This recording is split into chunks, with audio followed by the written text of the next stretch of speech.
Hello dear, you're welcome back to the channel.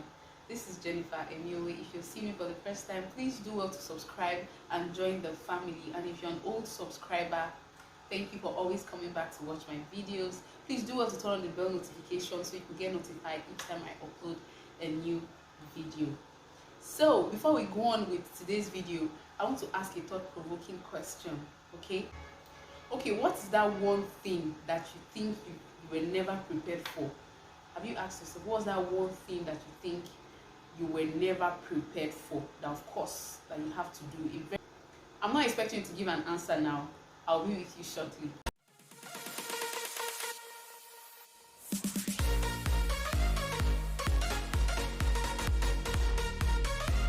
If you're watching me and you're currently pregnant, I see you. I'm sending you love and light. I'm wishing you a healthy baby and a healthy pregnancy journey. So without further ado, let's do this. A lot of people just say adulthood na scam, probably because they were not prepared for it. Nobody told them the kind of things they will, meet along the line, and things just happen and you're taken by surprise. Well, for me, I think that what I was never prepared for is childbirth. Okay, why I said childbirth is because there's no two women have the same experience. So directly or indirectly, nobody can give you an expo. There's no expo to it because my journey cannot be the same with your journey. Then number two, there are no hacks to childbirth. There are no hacks to delivery. Okay, it's just DIY. It's something you must do by yourself. There's nobody helping nobody to do anything here. So you go through the journey yourself. You have your story yourself, you experience it yourself. So in this video, I'm going to be sharing my Vbac experience with you. So Vbac is the acronym for vaginal birth after C-section. Okay, just so you know, I had my first delivery, which is my daughter. I had her through a C-section in 2019, November of 2019, and I am currently about almost 4 months postpartum with my baby boy. Okay, so I had him through a vaginal birth. Okay, so in this video, I'll be sharing my experience with you very quickly. Okay, so I was confirmed pregnant in December 2021. Okay, and as usual, 3 months later, I registered for antenatal classes. Okay, so when I met my gynae doctor, of course, she went through my file and saw that I previously had a C-section. So she started asking questions like, what happened, why, and everything. So I told her, I said, the baby was big. It's not like I had any complication or anything. So the baby was just big, and the doctor advised. And since I was a primer, that's what they call it, like a first-time mom, they don't advise you to push if your baby is so big. So that was my story. So I told her everything. So she was like, okay. After I told her that, I just quickly said that this second time I also want to opt for a C-section. Then she was eager to know why, and then I told her, because you remember my previous video, I said something. I said when you're pregnant, you hear a lot of things. So if you don't learn how to do selective hearing, you'll be in trouble. You hear a lot of things, and most of them, not all of them do. There are a lot of junks out there. People believe a lot of funny things, So I already heard that if your first child is big, there's a very high tendency that your second child will be bigger. And so I had previously I had a child that weighed 4.4 kg at birth. So in my mind, probably this second child will be like 5 kg. So I was already prepared for the worst. So I just told her, I said that I would like to go for a C-section. I already agreed with my husband. I don't want to go through the stress of. So she said why. Anyway, she just made it open. She said she prepared me for a natural birth. She spoke to me about it, and she said I should give it a try. In as much as I'm open for a C-section, I should give natural birth a try. Then my mother, I'm like, okay, let's see what happens. So she now referred me to a dietitian. So I went to a dietitian, and they gave me a very long list of what to eat and what not to eat, just so my weight is in check during the course of my pregnancy, and so the baby doesn't add too much weight.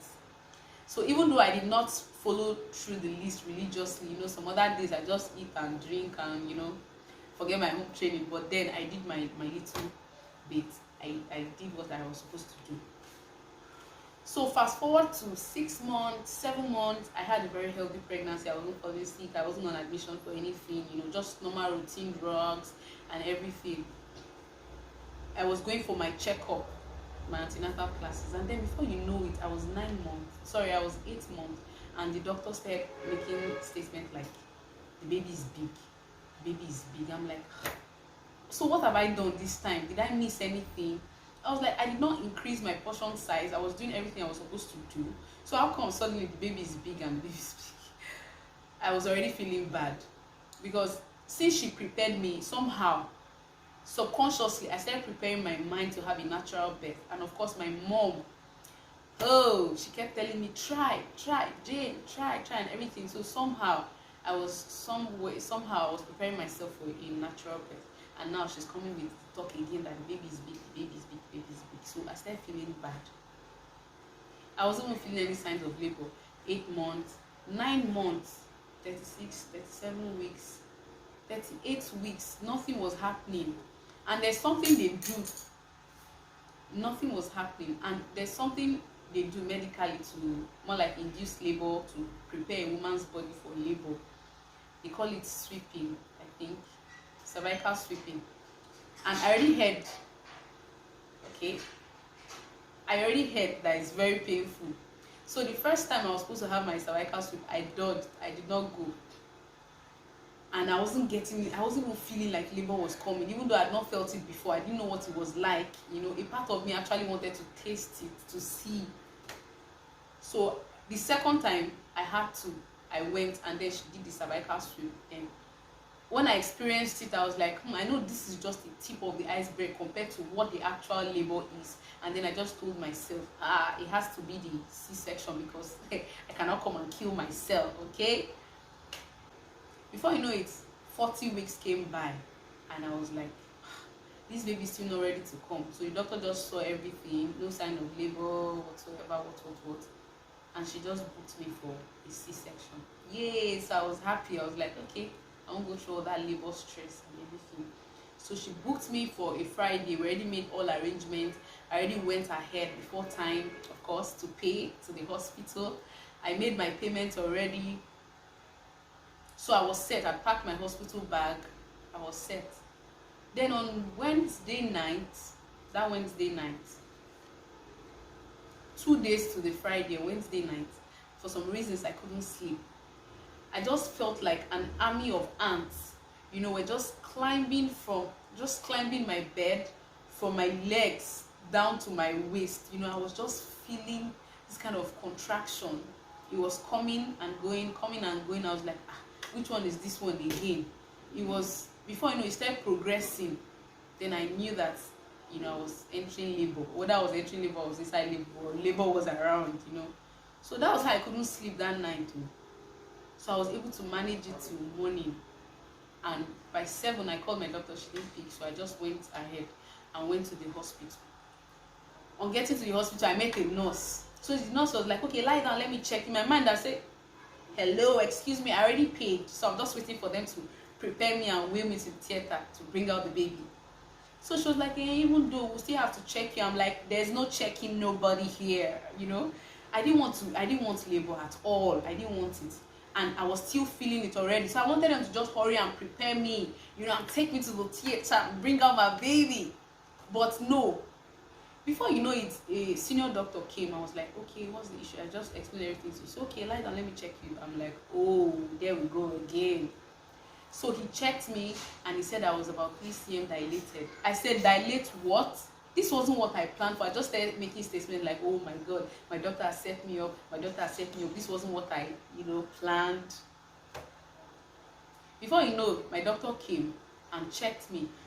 By that time, the membrane hadn't ruptured, so she now ruptured the membrane, and of course, the water broke. So that was when I understood what Lucy said in his song. First it was fragrance, then it turned to fire. So I moved from fragrance to fire. That was when I understood it. It was right there in the fire I saw God the Father, God the Son, and God the Holy Spirit. At that point, my mom, of course, was already outside, and each time any doctor or nurse comes into the labor room, she would just enter and be like, Jane, push, Jane, push. At that point, I knew that the option of C-section was already out of it. It was already ruled out. You know, it was just for me. Since the doctor already said everything is fine, everything is in order, I just have to push and, you know, blah, blah, blah, blah, blah. So I said, okay, I will do my best. But you know what was restricting me? You know what was stopping me from pushing? Each time I tried to push, I just kept having this feeling that I was going to tear open. I kept having this feeling that my incision was going to just burst, and you know, something just kept telling me that if you try to push, you are going to tear from inside. You know those funny voices? I don't know how the mind works. The thing just kept telling me that if you try to push, the incision that is already perfectly healed, though, the incision is going to tear open. Your womb is going to rupture. All sorts of funny thoughts started coming to my mind, and that was what was each time I thought about it and I tried to push, I couldn't push. Even the matron was like, okay, see your baby's head. This point where the baby is not a safe place. You shouldn't be here for a long time. Just try and push. Then I tried to push and nothing was happening. I was like, oh my God. At some point she was getting angry because she was like, I don't understand. You want to tell me you don't know how to push? So each time I tried, the thought just comes that. So it just came to my mind each time I tried to push, and that's what was stopping me from doing the actual thing, you know. So I had to start begging her. She was threatening to leave me because she got tired of me not being able to push, you know. She said this labor is supposed to be as quick as possible. That was just one delaying the whole process. You're already 10 cm dilated. Just push. See your baby's head. I'm like. So the moment I was able to conquer that voice, the moment I was able to conquer the fear, the moment I was able to conquer that fear, the moment I was able to remove my mind from the incision, you know, tearing open, in less than 2 minutes, I pushed, and the next thing I heard was the cry of my baby. The baby, I was like, that was when I understood what actual freedom means. I felt so free. I felt so good. And then there's something they say that as soon as you just push your baby, there's this happiness, there's this, you just forget about the whole pain. Then I understood what that also means, because at that point, I could feel nothing, zero pain. All I just felt was excitement. I was just smiling.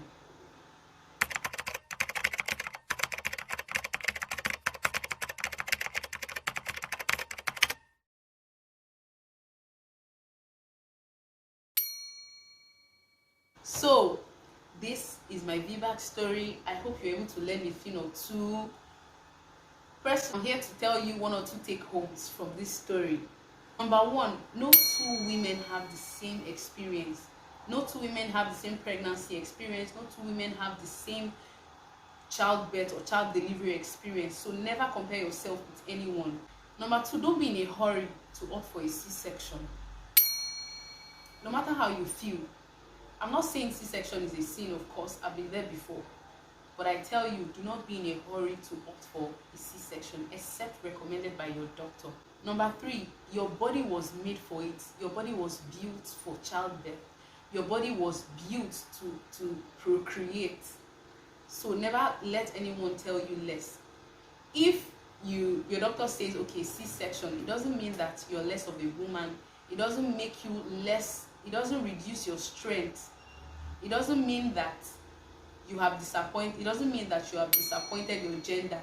Okay? C-section is not a sin. If a doctor suggests a C-section for you, it's a means to an end. Of course, what matters at the end of the day is a healthy baby and lastly, always listen to your doctor. Let me stress this again. Always listen to your doctor. Whatever your doctor suggests, make sure you do it. Doctors actually never force you. They just give their professional advice based on their level of experience and their wisdom. So I'll plead with you to please always listen to your doctor. So with this, I've come to the end of the video. I hope you're able to learn a thing or two. So take care of yourself. I'll see you in my next video. Bye.